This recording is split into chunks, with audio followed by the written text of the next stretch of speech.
Hati bill को लेकर के माननीय मुख्यमंत्री महोदय जी से भी बातचीत हुई और उन्होंने इस पर बात विचार करने की पूरी हमें आश्वासन हमें दिया है। आगामी लड़ाई जारी रहेगी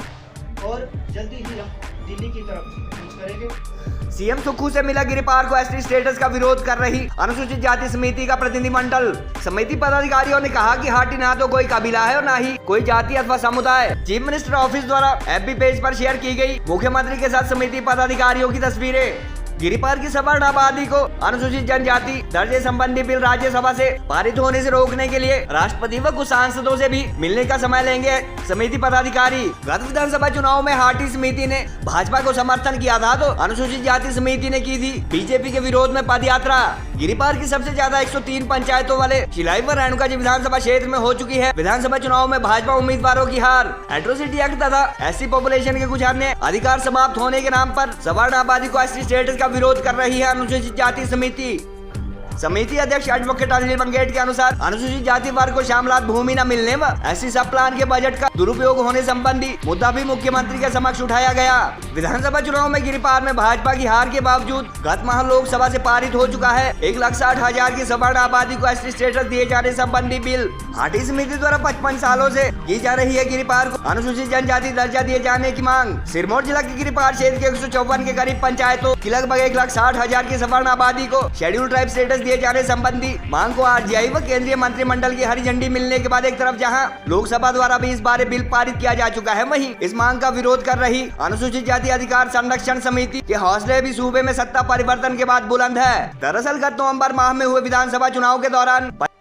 55 साल पुरानी शेड्यूल ट्राइब स्टेटस की मांग पूरी होने पर जहां हाटी समिति ने भाजपा को खुले समर्थन का ऐलान किया था, वहीं अनुसूचित जाति समिति ने प्रदेश व केंद्र में सत्तासीन बीजेपी का विरोध किया था और इस मुद्दे पर सिरमौर जिला में जमकर कास्ट बेस्ड पोलराइजेशन भी हुआ था। गत माह निकले विधानसभा चुनाव के नतीजे के मुताबिक गिरिपार की अधिकतर पंचायतों वाले दोनों विधानसभा हलकों में से सत्ताधारी दल भाजपा की हार होने का एक मुख्य कारण राजनीति के जानकार 80% से ज्यादा एससी वोट कांग्रेस को मिलना मान रहे हैं और अनुसूचित जाति समिति के नेताओं व पदाधिकारियों का भी अब यही मानना है। सूबे में सत्ता परिवर्तन के बाद शनिवार को पहली बार अनुसूचित जाति अधिकार संरक्षण समिति के पदाधिकारियों का प्रतिनिधिमंडल मुख्यमंत्री सुखविंदर सुक्खू से मिला और उन्हें अपना ज्ञापन व मांग पत्र भी सौंपा। मुख्यमंत्री अथवा चीफ मिनिस्टर ऑफिस द्वारा इस प्रतिनिधिमंडल की 2 तस्वीरें अपने ऑफिशियल एफबी पेज पर शेयर करते हुए लिखा गया है कि मेरे लोगों का हर मुद्दा मेरा अपना है। इसके अलावा समिति का प्रतिनिधिमंडल आज अनुसूचित जाति से संबंध रखने वाले स्वास्थ्य मंत्री सेवानिवृत्त कर्नल धनीराम शांडिल से मिला और उनसे बीएससी स्टेटस को लेकर चर्चा की।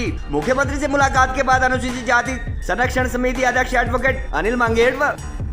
सुरेंद्र धर्मा तथा नीरज आदि पदाधिकारियों ने मीडिया से बातचीत में कहा कि हाटी समिति संबंधित एजेंसी अथवा राज्य सरकार द्वारा भाजपा के नेतृत्व वाली केंद्र सरकार को गुमराह कर गिरिपार की 1,60,000 की सवर्ण आबादी को एसटी स्टेटस संबंधी बिल लोकसभा से पास करवाया गया है और इससे पहले आरजीआई व केंद्रीय मंत्रिमंडल को भी इस इशू को लेकर धोखे में रखा गया। समिति पदाधिकारियों के अनुसार सिरमौर अथवा गिरिपार में न तो हाटी के नाम से कोई कबीला है और न ही ऐसी कोई कास्ट अथवा कम्युनिटी यहाँ रहती है और केवल एसटी स्टेटस के बेनिफिट के लिए हाटी समिति द्वारा इस काल्पनिक कबीले को क्रिएट किया गया। उन्होंने कहा कि मुख्यमंत्री से इस इशू को लेकर पॉजिटिव रिस्पांस मिला है और एसटी स्टेटस संबंधी बिल राज्यसभा से पारित न हो इसके लिए जल्द महामहिम राष्ट्रपति व कुछ कांग्रेस अथवा एससी समुदाय से संबंधित राज्यसभा सदस्यों से मिलने का समय उनका प्रतिनिधिमंडल लेने जा रहा है। उन्होंने कहा कि क्षेत्र की सवर्ण आबादी को एसटी स्टेटस मिलने से न केवल गिरिपार में एट्रोसिटी एक्ट निष्क्रिय होने से दलितों पर अत्याचार बढ़ेंगे बल्कि कुछ अन्य कॉन्स्टिट्यूशनल राइट भी खतरे में पड़ जाएंगे और समिति ऐसा हरगिज नहीं होने देगी। समिति पदाधिकारियों के अनुसार इसके अलावा मुख्यमंत्री से सिरमौर व अन्य हिस्सों में एससी कम्युनिटी के लोगों को शामलात जमीन न मिलने का मुद्दा भी उठाया गया और अनुसूचित जाति से संबंधित विभिन्न योजनाओं में सुधार के सुझाव भी दिए गए। समिति के मीडिया प्रभारी सुरेंद्र धर्मा के अनुसार जिला में एससी कंपोनेंट से बनी कुछ सड़कों व स्ट्रीट लाइट का फायदा वास्तव में कई जगहों पर शेड्यूल कास्ट कम्युनिटी की बजाय अन्य अथवा सामान्य वर्ग को हुआ, जो की सीधा बजट का दुरुपयोग है। उन्होंने मंडी जिला में शेड्यूल कास्ट सब प्लान का बजट हेलीपैड निर्माण में इस्तेमाल कर अनुसूचित जाति के लोगों के हक छीनने का भी आरोप लगाया। गौरतलब है कि करीब 55 साल पहले सिरमौर जिला के साथ लगते तत्कालीन यूपी के बाबर जौसार इलाके को एसटी स्टेटस मिलने के बाद से लगातार हाटी समिति द्वारा गिरिपार को भी शेड्यूल ट्राइब स्टेटस की मांग की जा रही थी और गत वर्ष चुनावी साल में प्रदेश व केंद्र में सत्तासीन भाजपा के आला नेताओं के आश्वासन के बाद न केवल हाटी समुदाय की आरजीआई में रजिस्ट्रेशन हुई बल्कि चुनाव से पहले जहां केंद्रीय कैबिनेट द्वारा इस मांग को मंजूरी दी गई, वहीं चुनाव के बाद गत माह लोकसभा से भी इस बारे बिल पास हो चुका है और दशकों पुरानी मांग सिरे चढ़ता देख जहां क्षेत्र की सवर्ण आबादी में भारी उत्साह है, वहीं अनुसूचित जाति समिति भी अपना प्रोटेस्ट जारी रखे हुए है। हिमाचल प्रदेश के मुख्यमंत्री महोदय से मिला, जिसमें समिति के पदाधिकारियों ने, कार्यकर्ताओं ने, अलग अलग पंचायतों से आए हुए प्रतिनिधियों ने गिरिपार में चल रहे मुद्दे, जिसमें प्रांतगिरी क्षेत्र में 154 पंचायत के लोगों को नकली जनजाति हाटी समुदाय बनाने के लिए जो एक नाकाम कोशिश अभी तक की गई और बिना किसी तथ्य के और झूठी कहानियों को मनगढ़ंत कहानियां बना करके जो बिल पेश किया गया, जिसमें राज्य और केंद्र सरकार को गुमराह किया गया, इसके बाबत पूरा प्रतिनिधिमंडल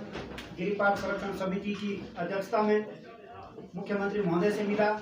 जिसमें उनका सकारात्मक रवैया देखने को मिला और उन्होंने आश्वासन भी दिया कि इसके बारे में बात विचार किया जाएगा। और साथ में जिला सिरमौर के सभी गिरिपार संरक्षण समिति के पदाधिकारियों ने जो हिमाचल प्रदेश सरकार के द्वारा हर साल अनुसूचित जाति के लोगों के विकास के लिए अलग से अनुसूचित जाति सब प्लान के तहत जो बजट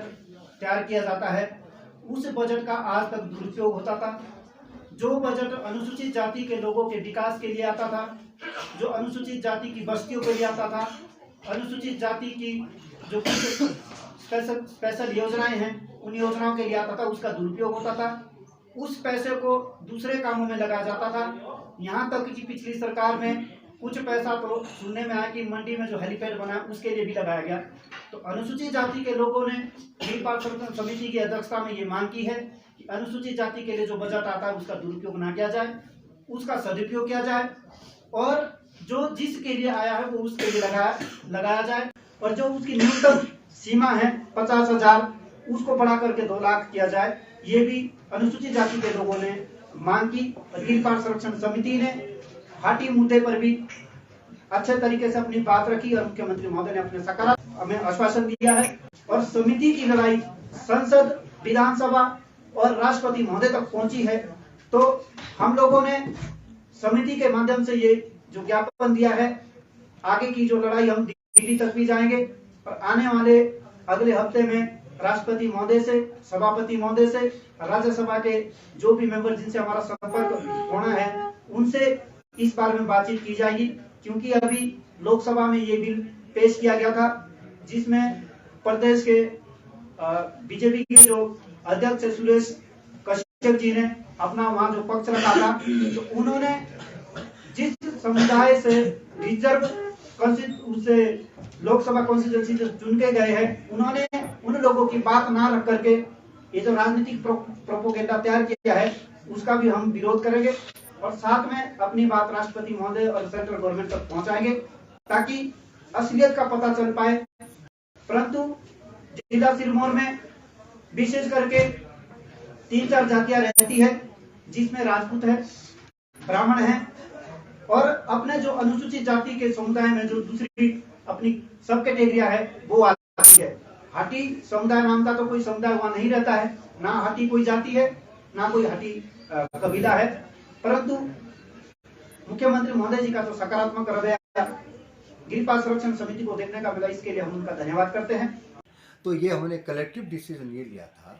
कि हमारे बोर्ड का हकदार वो होगा केंद्रीय समिति ने जो हमारा काम करेगा। तो माननीय जयराम ठाकुर ने हमारा काम किया है, तो हमारे बोर्ड का हकदार वो है और हमने इनको इस बात के लिए आश्वस्त भी किया था कि ना केवल सिरमौर की 5 सीटों पर लेकिन 4 सीटों पर भी हम इनका साथ माननीय जयराम का साथ देंगे, जिसमें सोलन भी और शिमला की 3 सीटें। और ये कलेक्टिव डिसीजन केंद्रीय समिति का उस समय जब हम जनता की अदालत में गए थे उस समय दिया था कि माननीय जयराम ने तो अब अपना काम कर दिया है, हमारे को जो है मंत्रिमंडल से हमारा करवा दिया है और लेकिन अब हमारा जो ऋण उतारने का टाइम हमारा है। और भाजपा की होने वाली जो 15 अक्टूबर की रैली, जिसमें देश के गृह मंत्री अमित शाह जी आ रहे हैं, हम चाहते हैं कि उन होने वाली रैलियों में कोई भी अनुसूचित जाति के लोग सम्मिलित ना हो। समिति अपील करती है कि जिन लोगों ने हम लोगों को सड़कों पे लाया है, हम लोगों का सब कुछ छीनने की कोशिश की, हक अधिकार को छीनने की कोशिश की और सड़कों की लड़ाई लड़ने के लिए मजबूर किया, उनकी किसी भी रैली में कोई भी सम्मिलित ना हो, ऐसी समिति सभी लोगों से अपील करती है।